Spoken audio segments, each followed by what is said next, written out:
Hola, bienvenidos a Misterios de la Fe. Hoy hablaremos de un tema que toca el alma, un tema que se adentra en las sombras que a veces se ciernen sobre la existencia humana. Hablaremos de una casa. No una casa cualquiera, sino de un hogar donde la paz había sido desplazada por una presencia fría e intangible. Hoy exploraremos el exorcismo que liberó a una casa embrujada. Un relato que nos recuerda que la batalla no es contra sangre y carne. Hay un silencio que acoge y un silencio que amenaza. Para la familia que habitaba entre esas paredes, el silencio se había vuelto pesado, un manto de opresión que se filtraba por las rendijas de la realidad cotidiana. Puertas que cerraban solas, susurros en los pasillos en la quietud de la noche. Una frialdad que helaba el espíritu incluso en verano, eran señales, ecos de un mundo espiritual que nuestra razón a menudo se niega a reconocer. Pero las Escrituras no son ajenas a esta lucha. El apóstol Pablo, en su carta a los Efesios, lo declara con una claridad que estremece porque nuestra lucha no es contra sangre y carne, sino contra principados, contra potestates, contra los gobernadores de estas tinieblas, contra huestes espirituales de maldad en las regiones celestes. Efesios 6 y 12. No se refiere a una metáfora. Habla de una realidad tan tangible como invisible, una guerra que se libra en el territorio del alma. En este primer umbral, te invito a reflexionar. ¿Alguna vez has sentido en tu propio hogar, o en lo más profundo de tu ser, una pesadumbre que no puedes explicar? Esa sensación es un recordatorio de que existen más dimensiones de las que nuestros ojos pueden ver. Y en esa batalla no estamos desarmados. La casa, en su esencia, es un símbolo del alma, un lugar destinado a ser morada de paz y comunión. Pero cuando una entidad oscura se instala, ese santuario se pervierte. La ocupación nunca es fortuita. A menudo encuentra una puerta de entrada, una grieta en la armadura espiritual de sus habitantes. Tal vez fue el dolor no resuelto, la amargura que se guardó como un secreto venenoso, o la invitación involuntaria a través de objetos cargados de una historia impía. La Biblia nos advierte en 1 Pedro 5:8: sed sobrios y velad, porque vuestro adversario el diablo, como león rugiente, anda alrededor buscando a quien devorar, busca puntos débiles, brechas por donde colarse, y una casa dividida es un blanco vulnerable. En el Antiguo Testamento, vemos como la tierra misma podía ser contaminada por la iniquidad. Y no contaminaréis la tierra en la cual habitáis, porque esta sangre contaminará la tierra. Números 3, 5 y 33. La maldad, como un ácido, corroe lo que toca, y un hogar donde ha habido pactos con la oscuridad, ya sea a través del ocultismo, el odio persistente o la desesperanza, puede quedar mancillado, vulnerable. Piensa en tu propio corazón, en tu propio hogar. ¿Hay puertas que has dejado entreabiertas? ¿Heridas sin sanar que han creado una rendija por donde la oscuridad susurra? Esta no es una causa para el terror, sino para la vigilancia. Porque donde hay una puerta que se cerró, hay una llave que puede abrir la luz. La familia, al borde del desaliento, ya no sabía a quién acudir. Sus oraciones parecían rebotar en el techo, y el miedo se había convertido en su inquilino permanente. Pero hay un momento, un punto de quiebre, en el que el alma humana, agotada, clama desde lo más profundo, y ese grito, aunque sea silencioso, atraviesa los cielos. Es el mismo clamor que el salmista elevó en su angustia desde lo profundo. Oh Señor, a ti clamo, Señor, oye mi voz. Estén atentos tus oídos a la voz de mi súplica. Salmo 130:1-2. La oración de los que habitaban esa casa no era elocuente, no era teológicamente perfecta. Era simplemente auténtica, un grito desde el abismo, y Dios siempre inclina su oído hacia el quebrantado de corazón. En medio de la opresión, un nombre comienza a surgir como un faro en la tormenta en Jesús, no un mantra, no una fórmula mágica, sino una persona. El Evangelio de Juan nos presenta a esta luz inextinguible. En el principio era el Verbo, y el Verbo era con Dios, y el Verbo era Dios. En él estaba la vida, y la vida era la luz de los hombres. La luz en las tinieblas resplandece, y las tinieblas no prevalecieron contra ella. Juan 1:1, 4-5. Las tinieblas, por muy densas que sean, no pueden prevalecer, no pueden sofocar la luz. Aquí hay una verdad que puede sostenerte en tu noche más oscura. Cuando sientas que el miedo te envuelve, cuando las sombras susurren mentiras en tu oído, recuerda este principio eterno. La luz resplandece en las tinieblas, y las tinieblas no la han vencido. No lo han logrado, y nunca lo harán. La ayuda de Dios no suele llegar de forma abstracta, sino a través de sus instrumentos en la tierra.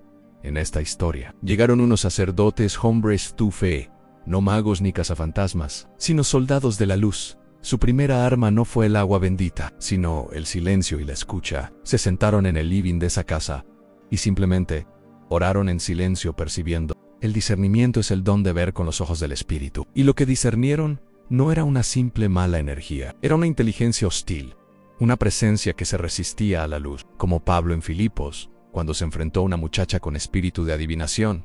Entonces Pablo, sintiendo gran fastidio, se volvió y dijo al espíritu antemando en el nombre de Jesucristo, que salgas de ella. Y salió en aquella misma hora, Hechos las 4:18 de la tarde.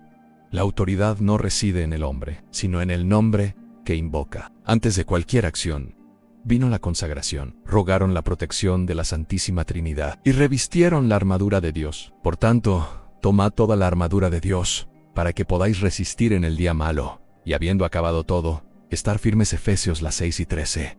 El cinturón de la verdad, la coraza de la justicia, el escudo de la fe, cada pieza, una defensa contra la mentira, la condena y los dardos de duda que el enemigo lanza. Ellos no entraron con miedo, porque el miedo tiene tormento. Entraron con una fe solemne, sabiendo que aquel que estaba con ellos era mayor que el que estaba en el mundo. El momento de la confrontación llegó, no con gritos dramáticos, sino con una autoridad tranquila y solemne. El exorcismo es, en esencia, un juicio, donde la autoridad delegada de Cristo ordena a lo ilegítimo que se vaya.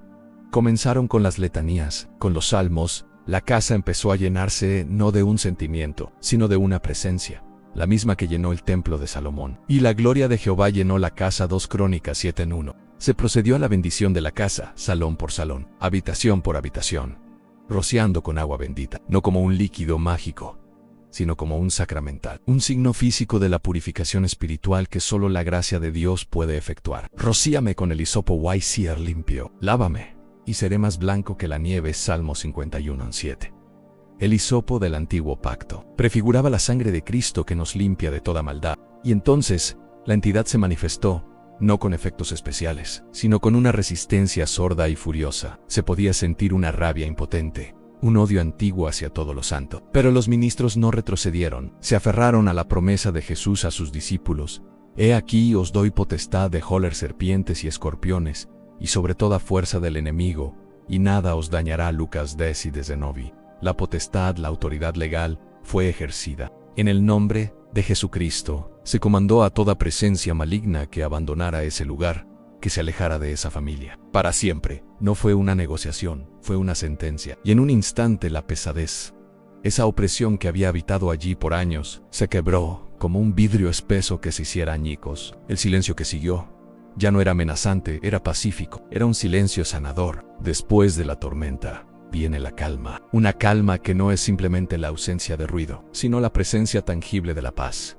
La familia al principio estaba aturdida, esperando que la opresión regresara, pero con el paso de las horas y luego de los días, se dieron cuenta de que era real. La casa estaba limpia, el aire era ligero, y el miedo se había esfumado. Es la paz que Pablo describe en Filipenses 4:7, y la paz de Dios, que sobrepasa todo entendimiento, guardará vuestros corazones y vuestros pensamientos en Cristo Jesús. Esta paz no depende de las circunstancias. Es un don, un fruto del Espíritu que se convierte en un muro de protección alrededor del corazón. Why de la mente. El hogar había sido reconsagrado, no solo como una estructura física, sino como un templo doméstico, donde antes había susurros de oscuridad.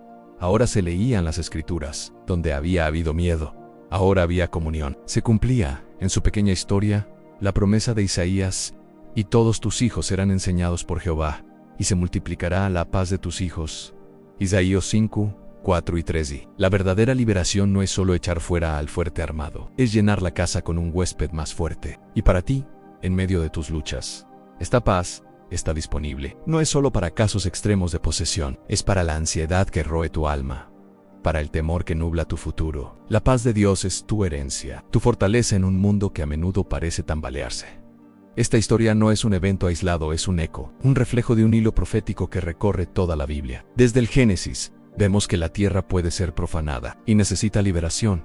La tierra prometida que Israel iba a habitar, primero debía ser purgada de la idolatría y la maldad de sus habitantes anteriores. Dios le dice a Israel en Levítico 18:24-25, no os contaminéis con ninguna de estas cosas, pues por todas estas cosas se contaminaron las naciones que yo he hecho de delante de vosotros, por lo cual la tierra fue contaminada. La tierra, la casa, refleja la condición espiritual de sus moradores, pero así como hubo una purificación para la tierra, Hay una para nuestro hogar y para nuestro corazón. Este hilo nos conduce directamente al Nuevo Testamento, donde Jesús se presenta como el verdadero libertador, no de un territorio físico, sino del corazón humano. En la sinagoga de Nazaret, leyendo a Isaías, declaró: «El Espíritu del Señor está sobre mí, porque me ha ungido para dar buenas nuevas a los pobres. Me ha enviado a sanar a los quebrantados de corazón, a pregonar libertad a los cautivos y vista a los ciegos, a poner en libertad a los oprimidos». Lucas 4:18. Los oprimidos, aquellos aplastados por un yugo espiritual, son personas o los lugares que habitan. Tu vida, tu hogar, es la tierra prometida que Dios quiere llenar con su gloria. Es el templo del Espíritu Santo. ¿No sabéis que sois templo de Dios y que el Espíritu de Dios mora en vosotros? 1 Corintios 3:16. Esta verdad es el antídoto definitivo contra toda opresión.